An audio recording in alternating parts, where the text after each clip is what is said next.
Hey, everybody, welcome to How To Tuesday this week.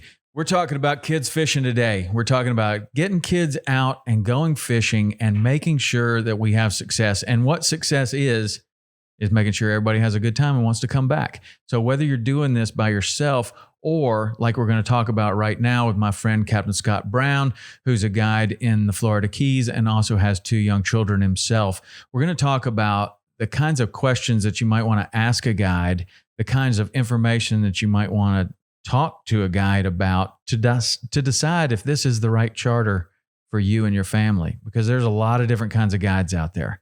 And you might have somebody that all they want to do is go fly fish for permit. And that is not going to be a good choice for someone that you're going to take your kids out and hope they catch 50 snappers with. So Scott is with us right now. Scott, what's up, man? How are you? Hey, doing good. How about yourself, Tom? I'm doing great. As you talk to people about, through Hooked on Family and everything, I'm sure you get a question about, how do I decide when to come down? How do I decide what I should fish for? I'm looking at all these websites. No one says that they specialize in kids. How do I pick the right person? No, absolutely. And those are super important questions, especially when you have young kids. Older kids, as you know, it's not something that I've got to learn about yet because my kids are 4 and 1.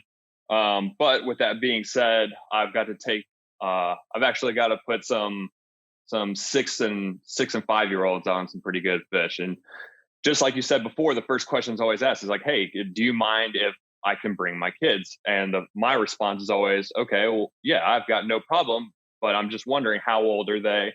What are your expectations for the day? And basically I will cater towards them. If they have a lot of angling experience, then you can change up on what you want to fish for or the techniques that you're fishing with them. And if they're younger, you're going to have to go for those easier targeted fish or find those hard, quote unquote, hard fish, but look for conditions and environments that make them easy to catch, or use a technique that is that makes them susceptible to catch. And with that being said, the ultimate goal is to have that either father-son, mom-son, father-daughter, whatever the case may be. Ultimately, you got them on fish and they're having fun, And so what it comes down to really is how many people do you have coming with you? Can my boat support a family of 3 or a family of 4? So if your guide has got an 18-foot skiff like myself, chances are it's going to be you and then 2 people. When I have 3 people, you're pushing my weight capacity on how shallow my boat can float or how comfortable it is, because you want to give these guys the best experience as possible and keep them comfortable, keep them dry. And so if you've loaded down your boat, you're taking off, you're biting off too much than what you can actually handle, And it also might not be what you specialize in. So if a guy, like say a certain fishing guide comes highly recommended and you've heard he's the best and all he does is fly fish, might not be a good choice at all for taking young kids fishing. And there may be somebody else that has a bay boat or even a higher sided boat, kind of a 22-foot, 24-foot kind of runabout boat that keeps the kids contained a little bit better, and they're all set up for it. They've got the right equipment, which we can talk about too. If you hand a 4-year-old a heavy tarpon rod, it's not going to be much fun for them. But if you go with some, lighter rods and give them something that they can handle, and then go after fish that they can handle and fish that are conducive to getting a lot of bites, they're going to have a lot more fun. So like if you were going to go to an area that you had never gone to before and you want to take your family, you don't have your boat there, you don't, you want to go fishing, your options are you're going to book a guide in an area that you're not familiar with and you didn't bring any of your equipment. How are you going to go about that process? So if I was to visit an unknown location that I've never fished before, I would research about it as much as possible. And are we speaking about I'm not hiring a guide? This is just No, you can DIYing no it? like hiring a guide, and you're going to take your family, and it's Mhm. all about the kids. You don't care about catching anything. You just want the kids to have a good time. And so, like, how would you do that if you didn't know any guides in the area? What would you be looking for? What kind of questions would you ask someone? Well, obviously, the questions that I get asked are, "Hey," it's usually, "Can I bring my kids?" And my answer is always yes. The other thing is, I I need to know what that time span, your kid's attention span is. How long do you expect your kid to be able to last in 90-degree heat, on in whatever conditions that are there at the time in Hmm. that place, And so I would always ask, as a guide, asking a dad or a mom, "Hey, what, like, can your kids take the heat? Do you have enough snacks on board? Do you have enough water on board? Have you ever brought your kids fishing to begin with? Or is this going to be a whole new process?" Because if you commit to something like that and you've got a kid that's just crying the entire time, chances are, like, that trip ain't going to go anywhere. Right. And that's just personal experience through my kids. Um, the other thing is, obviously, like we talked about before, I don't mean to beat a dead horse, but expectation management. Like, what are your guys' expectations in this area? If it's just, "Hey, we want to catch as many fish as possible," then that's on the guide to figure out, okay, well, we are going to go, usually it's good down here. If you want to take a kid fishing, catch as many fish as possible, it's snapper. I Hmm. mean, those are easy to catch. There's a multitude of species. They're usually pretty straightforward with you, and it's a constant bend in that kid's rod. Sometimes I had a trip before this whole COVID thing, and it was with an 8-year-old and his dad, and he was like, "All we want to do is catch our first tarpon." And I was like, "Okay, you have any saltwater experience at all? Any type of angling background?" Yeah, we catch trout." And I was like, "All right, so not a big deal." The first thing that I thought of was like, "All right, we're going to go catch tarpon.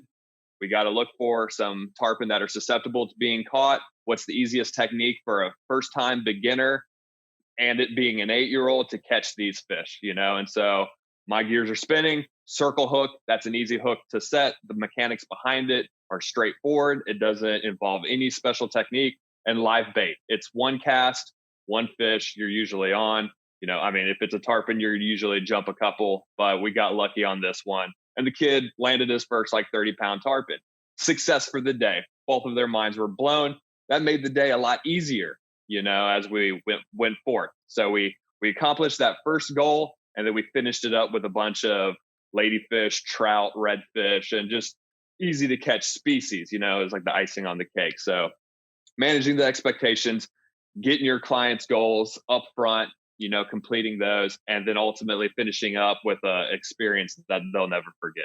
Hmm. That probably didn't answer any of your questions No, that you no, just asked no. me, It but was good. It was just kind of the reverse. It was like, hopefully you're going to have, you're going to be able to make contact with a guide like yourself who has a little bit of experience, at least a little bit of experience. You have a lot of experience with kids, but hopefully the guide would have at least a little bit of experience with kids to know, like, what he's getting himself into, and to know, like, man, with the COVID, it's been really tough and I'm pretty desperate. And so I'm going to take this trip when I know that I probably yeah. shouldn't. Hmm. That's something to watch out for. So, like, Absolutely. I mean, I think it's very important for people to know that not every guide, despite the reputation, is the proper choice for a kid's fishing guide.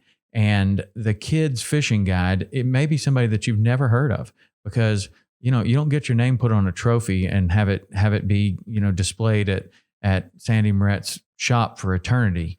You don't get Yeah, absolutely. on TV shows often. So a lot of times these are unsung heroes that dedicate their time to family fishing, and you may not have ever heard of them. And but it's always good to, as a fishing guide, to communicate very, very well with your customers. The things that you talked about are a great way for you to communicate with someone to make sure that this is Are you sure you want to go with me? These are the things that I can do, and I think that we can do together. But, like if you're bringing absolutely. 3 kids, like I don't think that I have the right boat for it. It's probably better to refer that off to somebody else. Oh, absolutely. Now that I understand it, I'm thinking about, I'm going through my mind right now. If I was a parent coming down to the lower Keys, and this is the only time I think I would do a good recon. It's 2020. Most fishing guides have an Instagram account. Go on their Instagram account and see how many kids they've taken out. That could be a clear indicator of, hey, this guy can handle it or he can't, and then your guide will either be honest with you or he won't, and if he's not, hopefully he'll tell you. It's like, hey, I got a 17-foot technical pulling skiff. I would not be fit for the job. I'll pass you off to somebody else. Mm-hmm. So you could do it that way. Check out their website, see how much experience they have with the website as far as taking other kids out or taking their own kids out fishing. But those could be some techniques that you could use as a parent who's unfamiliar with an area or unfamiliar with guides to see if this is the guide for the job. Right. So. Yeah. All great information. And, a lot of times the kids aren't really into the glamour species, what we consider glamour species. The bonefish, permit, and tarpon are really some of the least attractive to kids, because usually there's an extended, you might catch one and it's real exciting, but there might be an extended period of time between the time you get another bite. And when we're talking about some of this other stuff, like catching pinfish or catching snappers or catching, jacks in a certain situation or ladyfish, it can be every single cast. And Absolutely. So that's another thing that you're looking for, is like communicating with the guide that you have young children, and what you're after is you don't care what the species is. You have zero cares. You just want the rod bent all day long. You could literally go out there and catch pinfish one after another, and the guy can fill his bait well with pinfish and keep them for all you care. Doesn't matter, as long as the kid's having fun and getting excited and learning how to fish.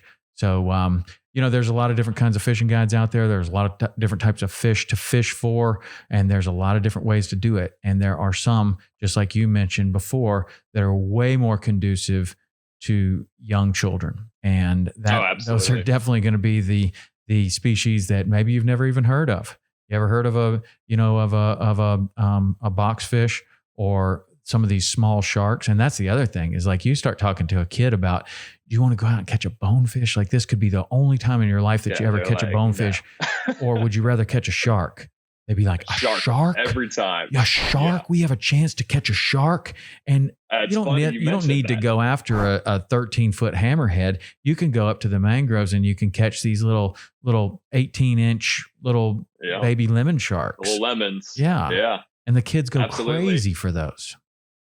Yeah, that's the first thing that kid asked me, was like, hey man, like, sweet, cool tarpon, where are the sharks at? Exactly. And it's always the fish that are mysterious, colorful, and weird looking. Those are the kids' fish. The big barracuda with the teeth, the grass porgy with like this colorful chain, the yellowtail snapper with a big bright yellow tail, the yellow jacks. It's all the weird. How about the puffer fish? Mm-hmm. My kid went berserk over the puffer fish when it inflated itself.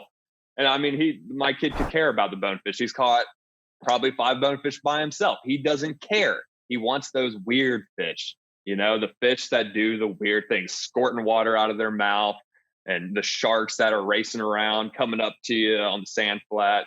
Those are the memories that kids will never forget. Right. So for a parent that, isn't familiar with the Florida Keys, do they just start calling guides, asking if they catch weird fish, or like what? Like, that's what I'm trying to get to. Like, how does somebody find that experience for themselves? I think the parent has to do some research on their own to understand what is kid catchable, such as like the snapper family, and how long, how consistent you catch them, like ladyfish, like you said before, that's every cast. Sea trout in certain areas down here, that's every single cast, But the way that I look at it as the guide taking a kid out, I look for fish that are forgiving, not like permit and sometimes bonefish that get super spooky. I look for conditions and environments that make the fish easy to catch, such as the bonefish. You can throw a fly and bonefish jig in front of a bonefish if you are a skilled sight fisherman. Guess what? Kids don't like to wear sunglasses in the boat 24/7. So how can you take a kid to go sight fishing for a bonefish with a bonefish jig without any shrimp?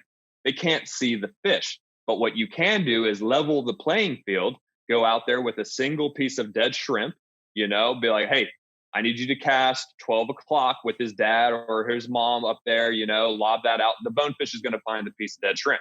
Guess what? Your young kid just caught a bonefish and it's going to peel drag. After that, you can move over to the mangroves. What's another easy fish to catch? The snapper. You can chum up some snapper. But basically, it's finding the right environment, right species, right time, like as we all know as fishermen, anglers, and guides.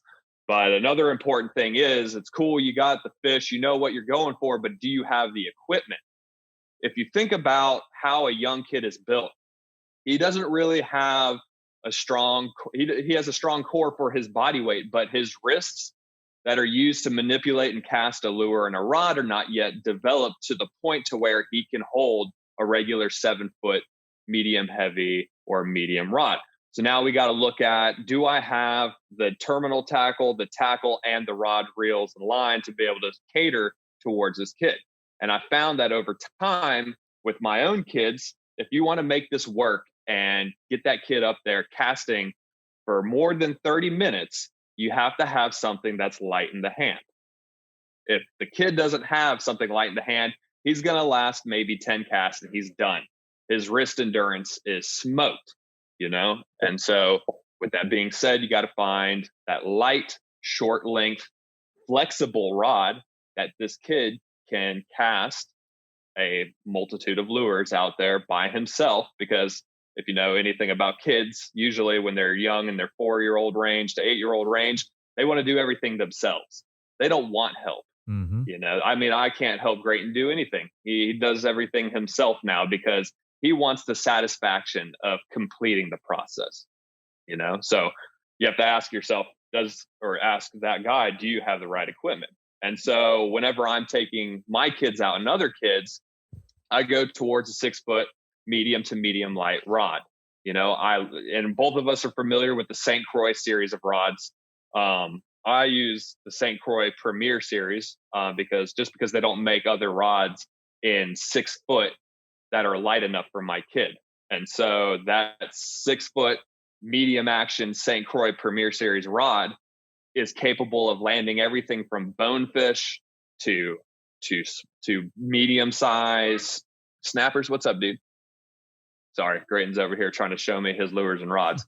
But whole point is that outfit combined with like a 2,500 to 3,000 series reel is going to pretty much land everything from bass to bonefish and in between. Nothing crazy big. You're not going to be cranking out fish out of the mangroves like snook and everything, but we're talking small kids here and we're talking easy to catch fish.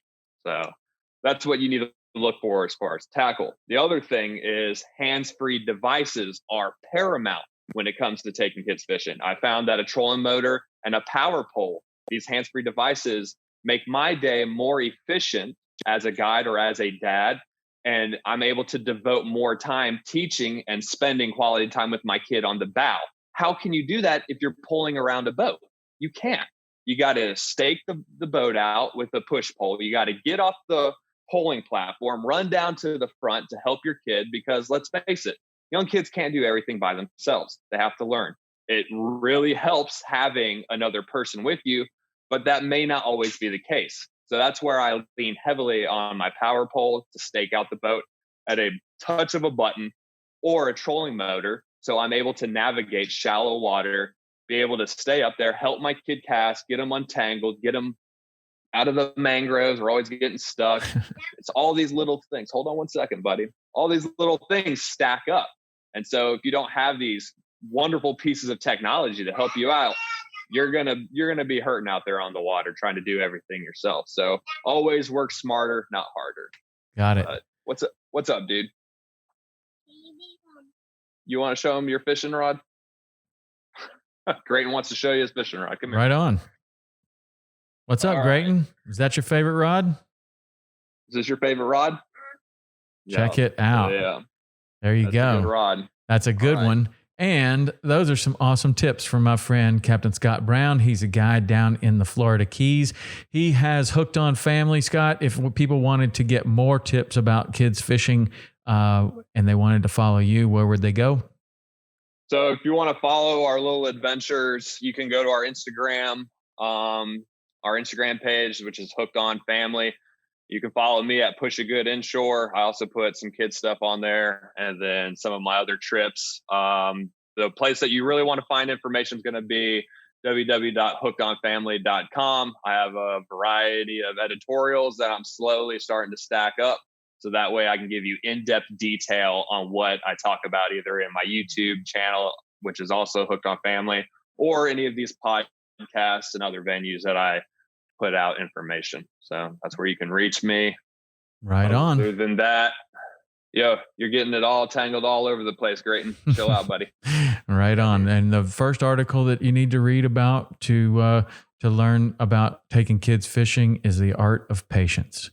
And you are showing that right now as you are untangling a rod that was perfectly put together just a few seconds ago. But that's the experience of taking kids fishing. It's somewhat frustrating, but it is incredibly rewarding as you continue to take them. All right, Scott, thank you so much for all your time today. And Absolutely. Follow Thanks, Hooked on Family for more and additional tips about taking kids fishing. All right, see ya.